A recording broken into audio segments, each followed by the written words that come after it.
This is Josh with JSMWNYC comicsNstuff, and then this is my current slab collection at the store of 9 O's or higher. And again, these are my favorite titles since childhood. Just a quick glimpse around the store. These are my short boxes and long box down below. There's some baseball cards. There's complete runs of... there's my Usagi Yojimbo collection. That's a What If full 1977, the 50-cent originals. All 47 stories. Those ones I really read as long with major titles. I was pretty, nerdy kid, but collected classic titles. Fantastic Four, Daredevil mostly. Some Avengers, more Spider-Mans and X-Men's than Avengers. But now that I'm older, loving the Avengers franchise movies, I'm going to start collecting Avengers runs to catch up on my reading. Also, learning about DC titles. I didn't collect much DC. I collected Usagi. I collected some Sandman. And learning more about the artists. You can see there's the Watchmen up there and some books. All right, but comics have been fun. I wasn't really a fanatic, but I was fanatic enough to bag and board them. Most of my business was at Funny Business in New York City, and the salesman and gentleman there told me that it's good to get Mylar bags, and if you can get these backing boards, which I didn't buy. I'd always buy the Mylar bags, so hundreds at a time. And my collection is maybe less than 1,000 comics total. It's not really a modest collection here. Thank you for your purchases as I buy more CGC comics. I didn't invest in these at all up until this year, 2023. So thank you. All right, here we go with the 9s. The first one I'd like to share here with you, it's here at the store, Secret Wars 9.0. This is a great copy. I think having these 9.0 or better is good. This is 1984. Basically, of the 12 issues, which I had the whole set when I was growing up. I remember when this came out. And the Beyonder, or what was it? And the origin of the alien symbiote that eventually becomes Venom. This is the first appearance of the black costume, Jim Shooter. And, it kind of, in a subtle way, also introduced you to the Marvel Universe because it gathered everybody. There was an encyclopedia that came out. From A to Z, you can find it online, that sort of was a companion to this, a companion encyclopedia, because they wanted more people to read comics, of course. And so this is one of these renewal sort of mini-series, and it really did work. I mean, it was popular, and the black costume was a hit at the time. All right, there it is. Secret Wars number 8. Next, I sort of bid on this as a joke. I mean, online, because it was like $5, then $10, then $20, then whatever, then it starts to go up. And Woody Woodpecker was a cartoon that you watched as a child in New York on TV after school, as well as, Saturday mornings. You watch, Bugs Bunny, Woody Woodpecker, DuckTales, Richie, whatever was on. And then the anime. The anime at the time was like Transformers, Thundercats, Star Blazers. All right, but this is before my time. This is 1961, and Woody is old. And here he is in the garden with a rake. This is one of the early issues from May 1961. It is Bill Weaver with John Kerry doing the cover. A really wonderful copy, and an ad for Twinkies and Magic Sponges. There you go. All right. Let's go to one of my favorite comics, is a 9.0 of Usagi Yojimbo. So what can I say about Stan Sakai? Honestly, if I were to pick like 5 comics to have, this would be one of my 5 comics to follow, like the runs. Just, sit, have a cup of tea, take a break from work, and read Usagi Yojimbo. I highly recommend. Hats off to Steve Sakai.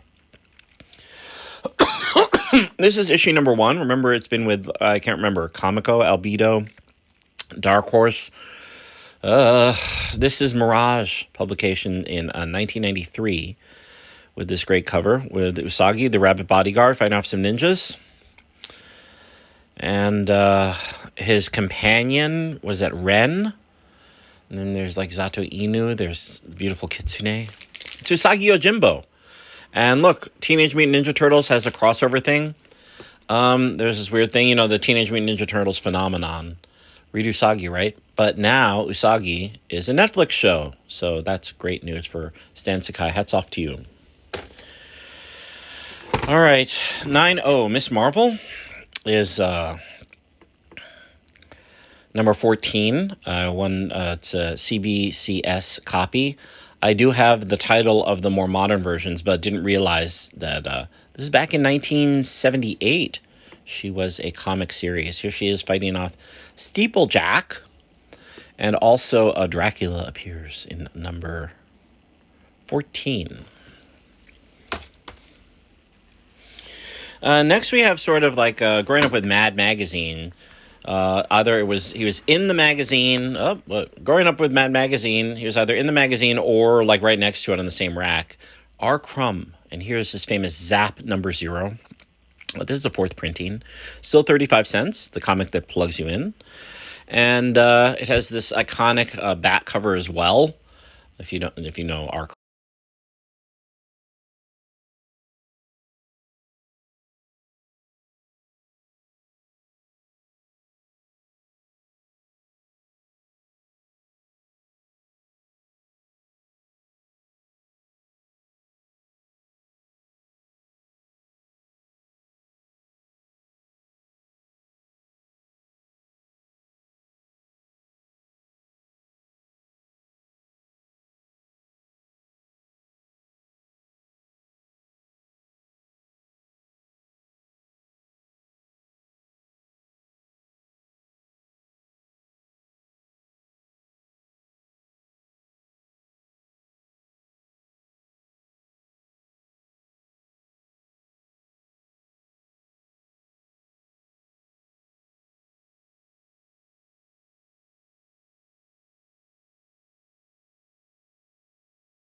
I guess I'm live again. Here's a Zap number 0. And if you grew up reading Mad Magazine, this is R. Crumb, the artist. And he's usually, if not in the magazine, on the rack nearby. His style of quirky, off-the-wall comics.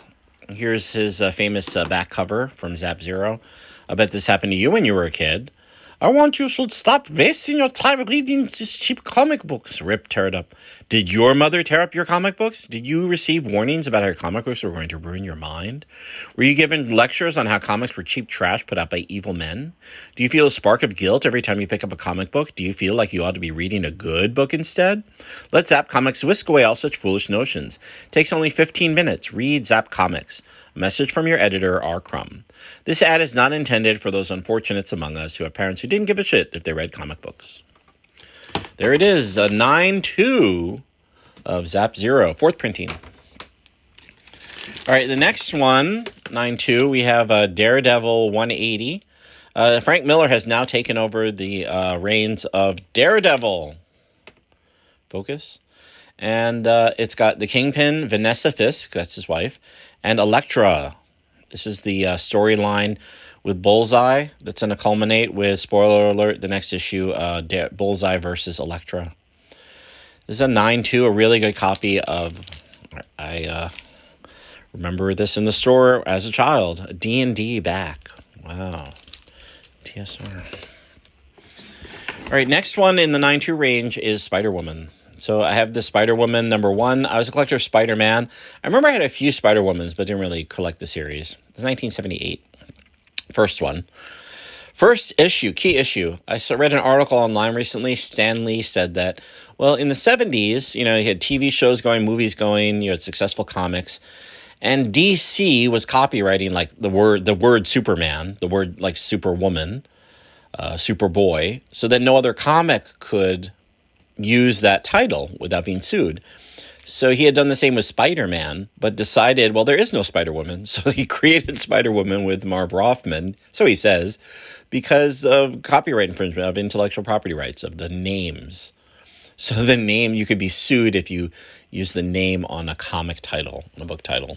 I thought that was a pretty funny story because it was the bitterness of business as well as the being happy that people were reading his books. A weird mix of emotions there, seemed.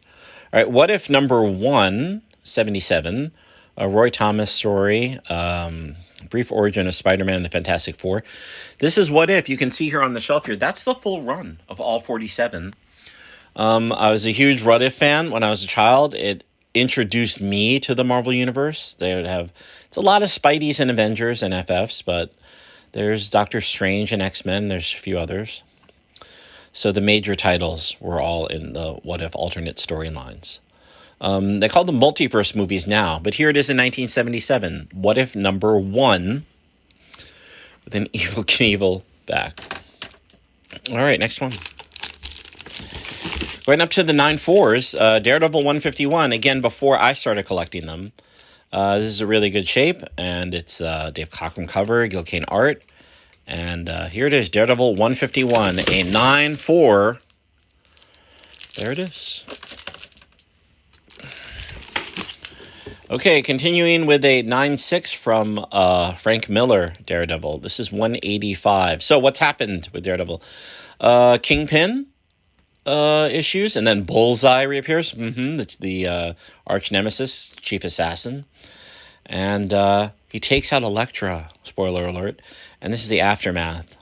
He sort of has this downward descend into madness after having lost his love, Elektra. I think he returns to Japan and meditates with Stick, and a few other things happen. So good series of writing by Frank Miller, story and art.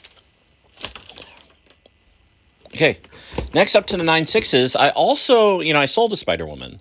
So I have a few copies here, as you can see. I also have a 9-6, which is even better. Again, this is Spider-Woman number 1. As I mentioned in the other video, Marv Wolfman is in charge here. Stan Lee was commenting in an article that I read that in the 70s, DC had the name rights to Spider-Man or Spider-Woman. Superman, Superwoman, Superboy, Supergirl, right? And the same was true with Marvel for Spider-Man. But there was no Spider-Woman, said Stan Lee, so he decided to give it a green light and have a Spider-Woman so that he could buy the name so that none of his competitors could use the name Spider-Woman on a comic book, which he wouldn't have liked. So I thought that was a funny story about intellectual property rights and law of creators. There it is, Spider-Woman number 196. All right, at the 9.8 or sort of highest level, I mean, there's maybe less than 1% that are above a 9.8. We have Daredevil number 500, encapsulated like a brand new antique 9.8. Beautiful white pages. This is the Zurcher cover of the 5 variant covers, and it has a perimeter border of the major titles of the Fantastic Four after 70 years. You can see the Avengers and Daredevil and the X-Men and the Fantastic Four. There's Deadpool. There's, there's S.H.I.E.L.D. There it is. Punisher. I was so excited to get this as a 9.8. It's from 2009, so it's modern age. So excited to get this that I haven't taken it out of the bag. That's the invoice in the back from it. Daredevil 500. Because I didn't collect graded comics until this year. It's my first graded comic that I bought. Batman 442. So this is a George Perez cover. All right, and he's handled the Teen Titans and a lot of other titles. It's the first appearance of Timothy Drake in a Robin costume with Two-Face and Nightwing appearance. Batman 442, a 9.8. Marv Wolfman in charge of this story again. Marv Wolfman storyline. Wow. There it is, the bat signal. It's nice when artists like George Perez, he knows he's sort of paying homage to earlier covers with the bat signal, and he's doing it with his own style. So, good stuff. Good stuff. All right, so that's it for the 9s and above collection. I'm going to take a break, make sure this recording is good here on Twitch. Happy Sunday. Have a good day.